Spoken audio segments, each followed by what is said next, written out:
నమస్తే citizen news కి స్వాగతం. క్షేత్రస్థాయిలో వాస్తవికతను పరిశీలించి సర్వే నివేదికను అందజేయాల్సి ఉంటుందని జిల్లా కలెక్టర్ ప్రతీక్ జైన్ తెలిపారు. సోమవారం మడ్గల్ చిట్టంపల్లిలోని డిపిఆర్సీ భవనంలో 50 రోజుల పని దినాల్లో లైసెన్స్ సర్వేయర్లకు శిక్షణనిచ్చే కార్యక్రమానికి జిల్లా కలెక్టర్ ముఖ్య అతిథిగా విచ్చేసి పలు సూచనలు సలహాలు ఇచ్చారు.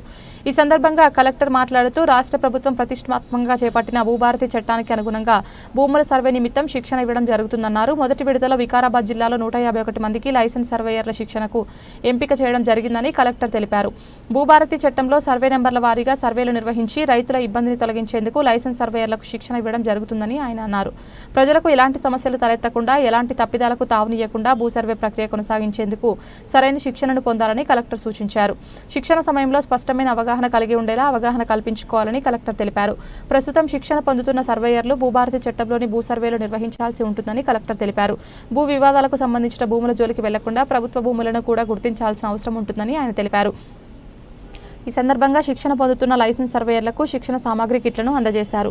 ఈ కార్యక్రమంలో జిల్లా కలెక్టర్తో పాటు అదనపు కలెక్టర్ లింగ్యానాయక్, శిక్షణ కార్యక్రమంలో survey and land records AD Keshav, మండలి సర్వేయర్లు తదితరులు పాల్గొన్నారు.